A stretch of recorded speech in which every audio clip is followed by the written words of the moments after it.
Welcome back to the Flying with the Flock podcast, the best place to get all of your Eagles and other NFL related news. I'm your host, Matt. And ladies and gentlemen, we have made it to the championship round of the NFL playoffs, only a few weeks removed from the Super Bowl itself. Ultimately, this is one of the more exciting times of the years. This past weekend had some wild games similar to the week before that. And this NFL playoff has been one of the better ones we've seen in the past couple of years.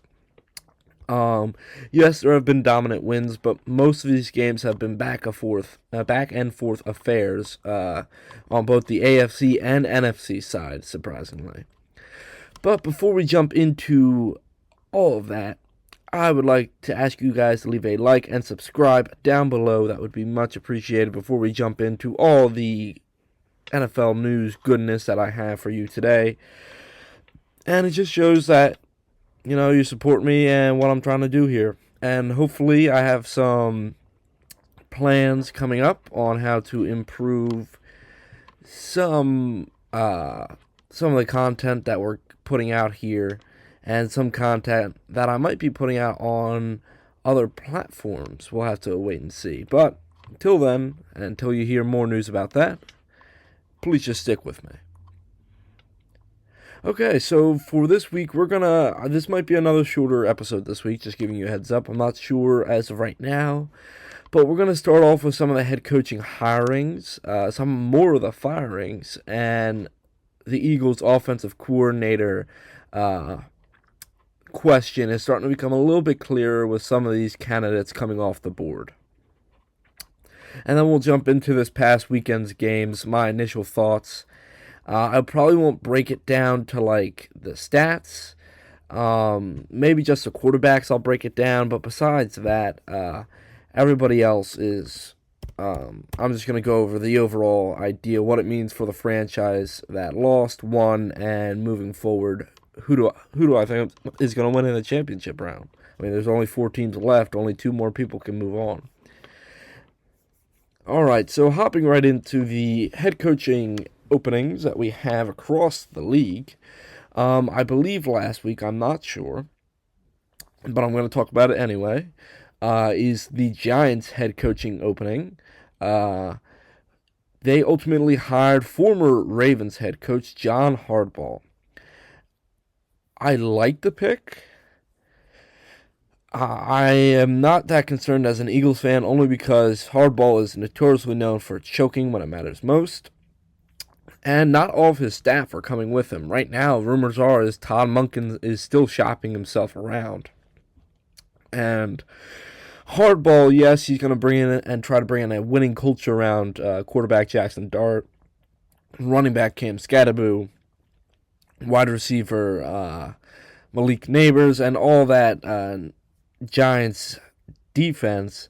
My only problem is they are kind of stuck in this weird zone where they're ready to take a step forward, but they're missing several pieces in the secondary, on the offensive line, in the tight ends room to really make them and at wide receiver too, to make them any form of a formidable force. And yes, they were able to beat the Eagles this season. Whoop-de-do. I mean, that doesn't really matter. Any team could have really beaten the Eagles this season. And so, to me,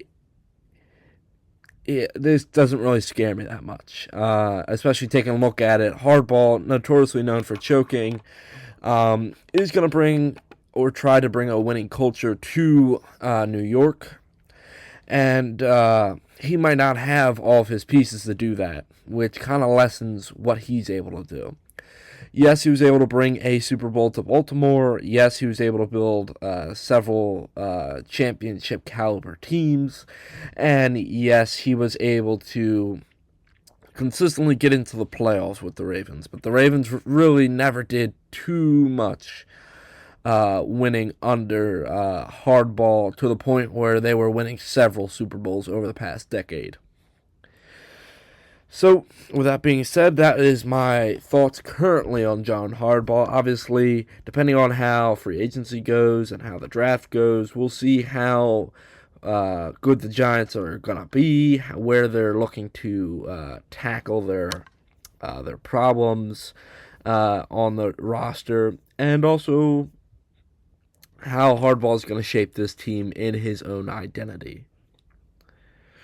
Next, we're going to move over to a coach who I had as a offensive coordinator candidate for the Eagles, but he ultimately got hired for a head coaching gig down in Atlanta, that being the local Philly guy, Kevin Stefanski. Stefanski obviously had several Coach of the Year awards and a couple playoff stints with Cleveland, which is very hard to come by in Cleveland. And so Stefanski has been brought down to Atlanta to ultimately try to reshape this offense and really bring it to form.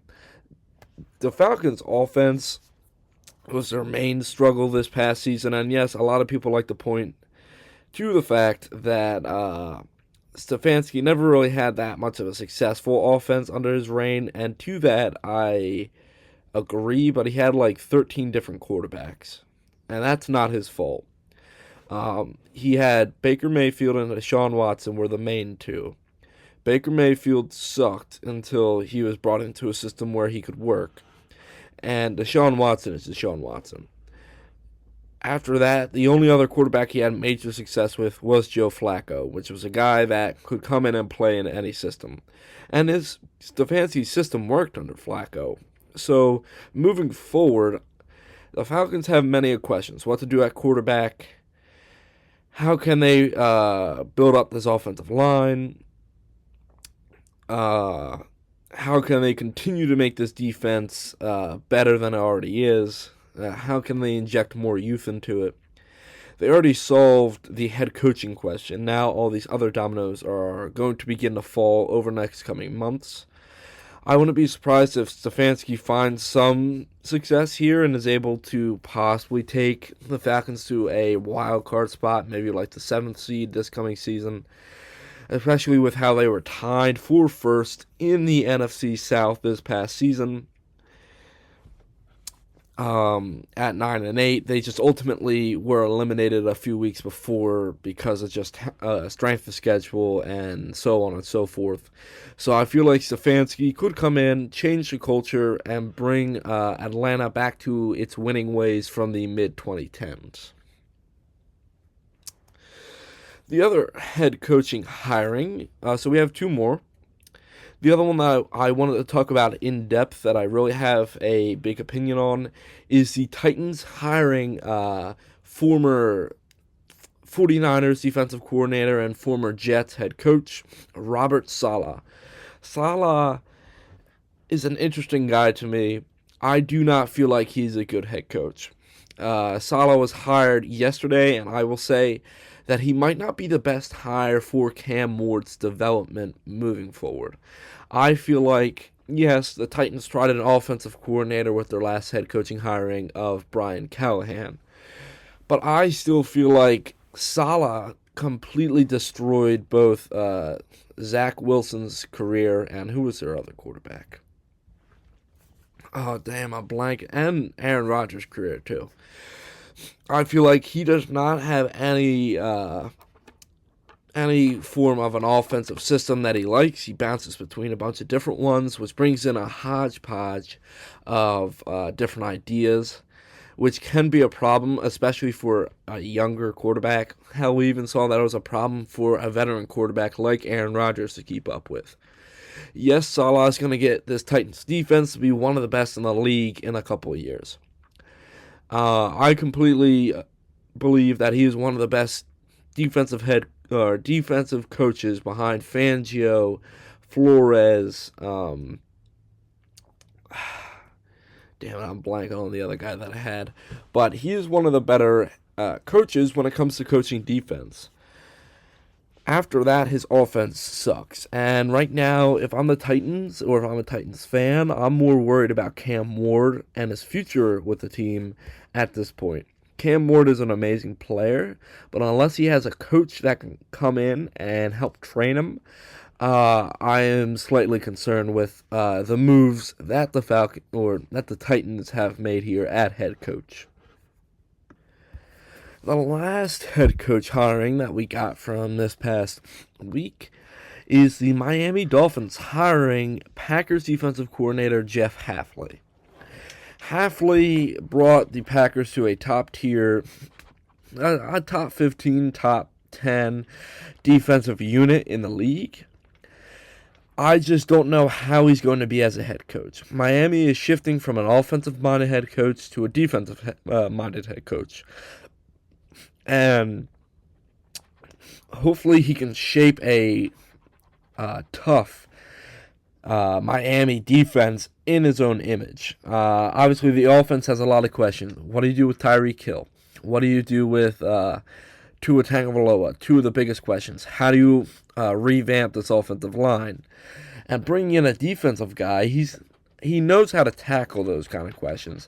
But he's going to be more focused on getting this defense up to snuff. If they bring in a good offensive-minded coordinator, like one of the upper echelon ones, then we might be having a conversation where the Dolphins may be set with a defensive head coach who can come in and just smash the quarterback and just cut off wide receivers from their scheme.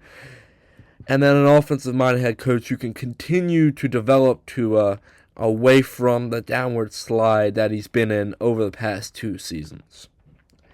So that is my thoughts on all the head coaching hirings. Let's head into some of the head coaching firings. Ravens, I don't know which direction they're going to go. They could go a multitude of different directions. Let's see. Some of the top guys for the Ravens.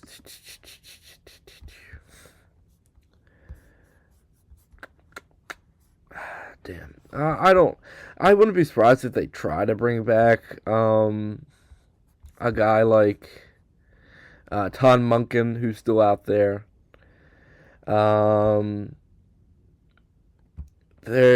Joe Brady wouldn't be a horrible one for them, the former offensive coordinator of the Bills. Chris Shula, defensive coordinator for the Rams. Brian Flores, it seems, and Cliff Kingsbury. I feel like Kingsbury would be a good head coach for the Ravens, but they're looking for a guy that's going to be able to last long term. They're not looking for a guy that's going to be like 3 or 4 seasons and then they're going to move on to another head coach. This franchise has only had 3 head coaches in its existence. And so they're looking for a permanent guy. They're not just looking for a guy who's going to come in and try to get everything right for the next couple of years. They're looking for a guy that's going to be here for a decade plus. A Sean McVay, a Kyle Shanahan, a Matt LaFleur, Nick Sirianni, a Mike Vrabel, that type of head coach. Next up, the Browns. God only knows. I wouldn't be surprised. Let's see.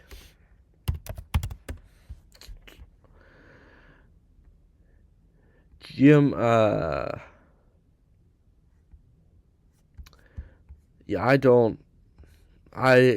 was about to say they were heavily trying to put their money in McDaniels, and he pulled out last second.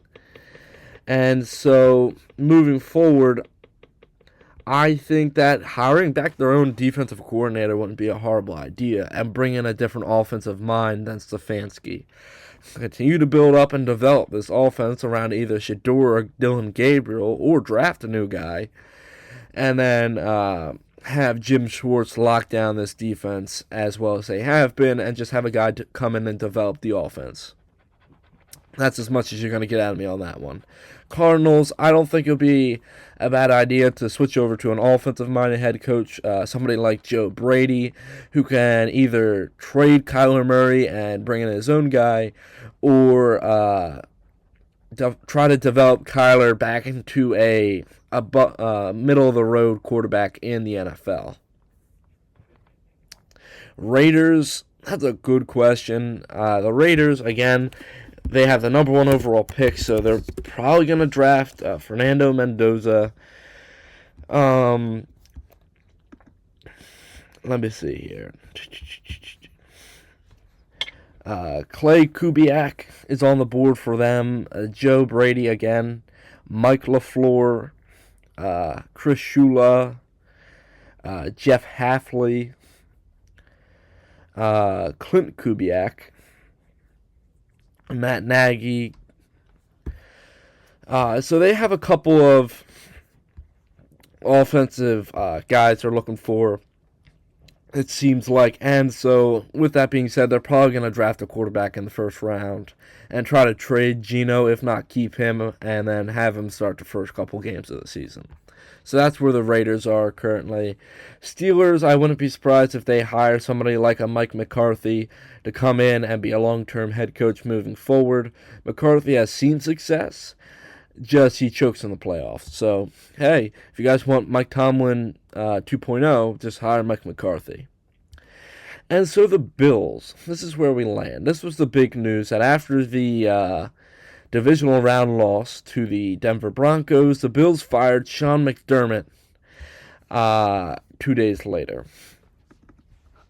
The Bills are one of the better head coaching jobs to be around the league, in my opinion.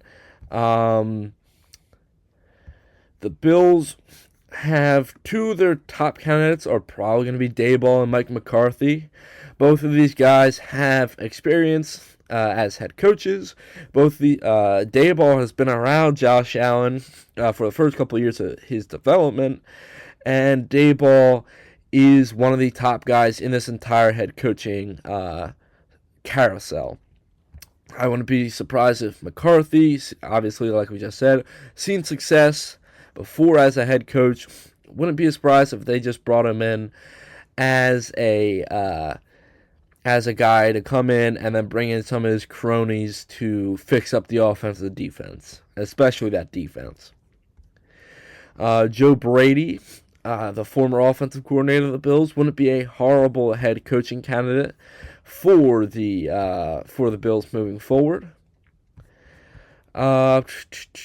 Clint Kubiak, the Seahawks offensive coordinator, wouldn't be a horrible guy to bring in. If you want to go defensive-minded head coach, I would go Brian Flores. Have him reshape and revitalize this Bills defense while Josh Allen and a new offensive coordinator, maybe even rehire Joe Brady, come in and just play MVP caliber football on offense. So, who's most likely for the Bills? To me, it's either Brian Daboll, Joe Brady. If McCarthy slips past the Steelers, it's McCarthy. And if that doesn't happen, I wouldn't hate a Brian Flores coming in as a Bills head coach. Alright, so that's it for all the head coaching openings. Jesus, I spent like 18 minutes blabbering on about that. So let's move into something that's going to be a little bit more quick. We have the Eagles offensive coordinator search. Still searching for an offensive coordinator, although they locked down their special teams coordinator, and there's questions of whether defensive back coach Christian Parker is going to be poached by another team for their defensive coordinator opening. All of that can be tackled and reassessed once we get to that point. Christian Parker has already had 2 interviews with the Dallas Cowboys for their open defensive coordinator job, and he also has had an interview with the Packers for their defensive coordinator job, obviously being the former defensive backs coach in Green Bay. And so it's an interesting situation, the Christian Parker situation. Unless the Eagles offer him like a role like assistant head coach or something, up his title, up his money, I wouldn't be surprised if we lose our defensive backs coach, the guy that's developed Quinyon Mitchell and Cooper DeJean into the monsters that they are today. So hopefully they find a way to keep him around. If not, bon voyage, Christian Parker. So Eagles offensive coordinator search. Todd Monken, to me, he's still out there, surprisingly. I thought he would have went to the Giants, and we would have heard that he was going with Hardball. But instead, he's interviewed for the Browns head coaching job, the Buccaneers offensive coordinator job, and the I believe the Chargers as well. I don't think there's been any news with the Eagles, and even that, looking at it, there has been no news over the past week of Monken and the Eagles being linked together, and Monken's even taken a second interview with the Browns for the head coaching job.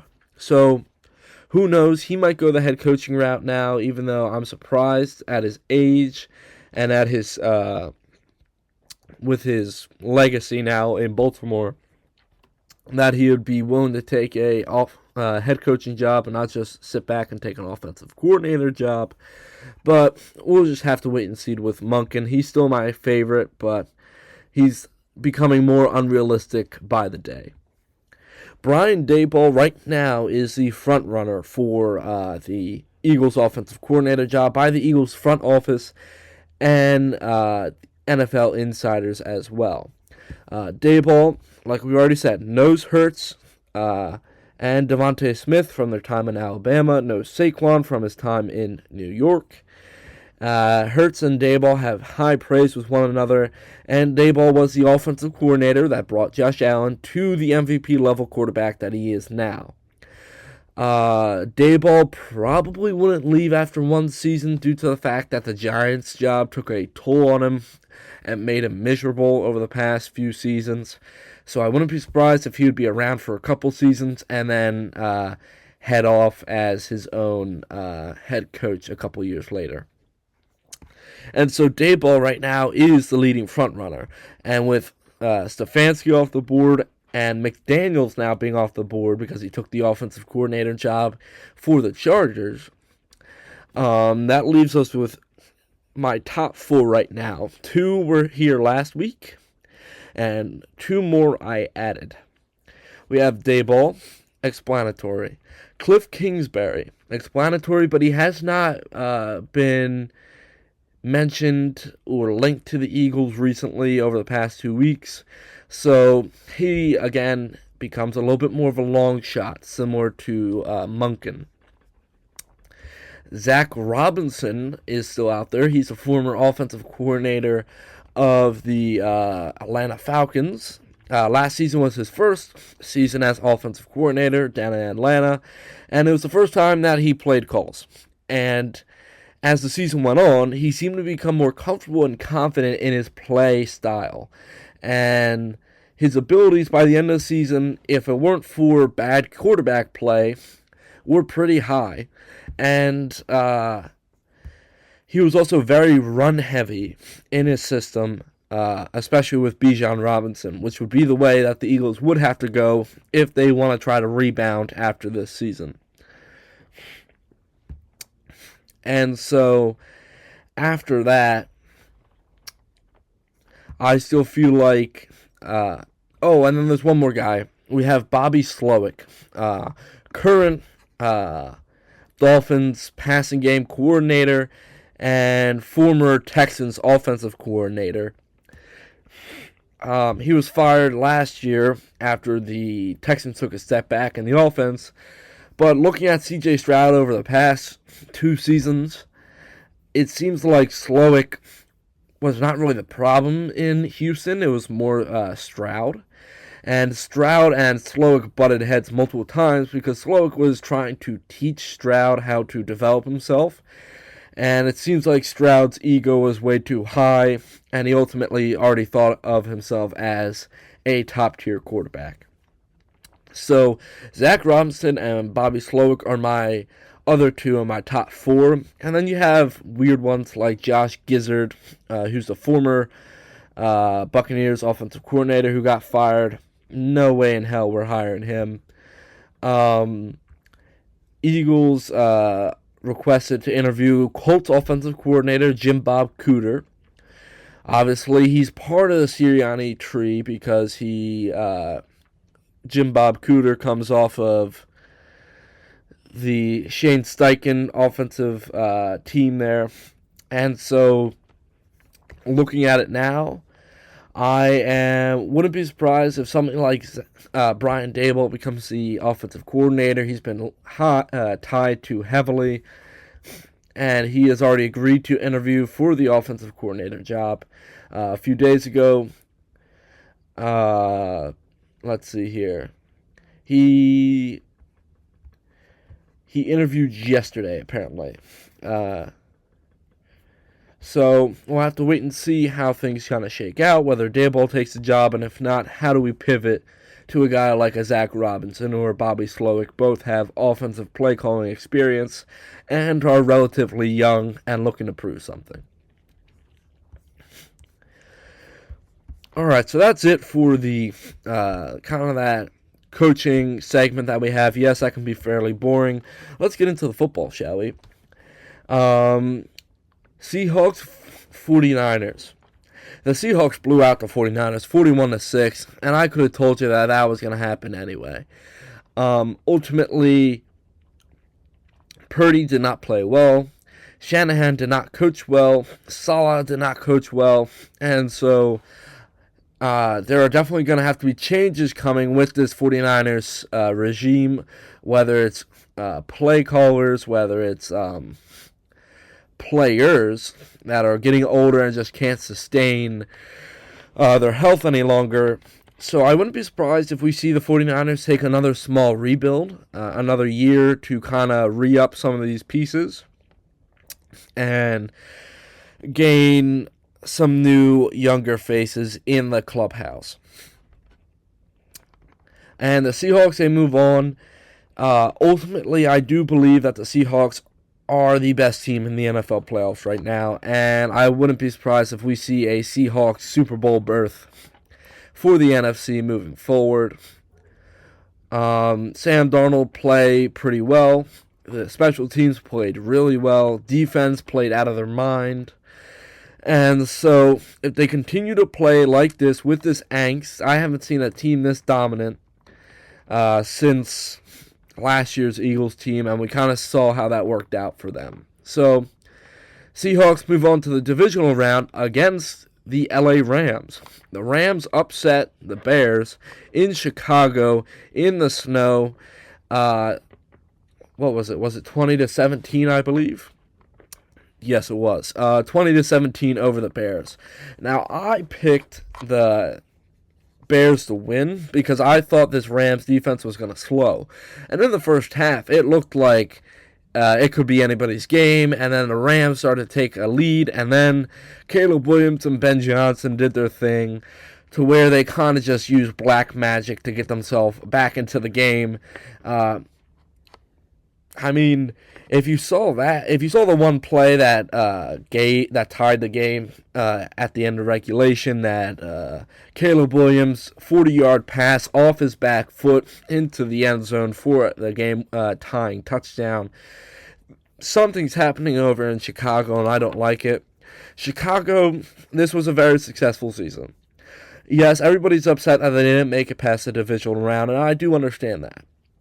But for being as bad as you were last year, and now making it to the divisional round, winning your own division, being the second seed, and having Caleb Williams have an outstanding second half of the season here, and Ben Johnson find his groove once again, I wouldn't be surprised if we see Chicago be a problem in the NFC for a while now.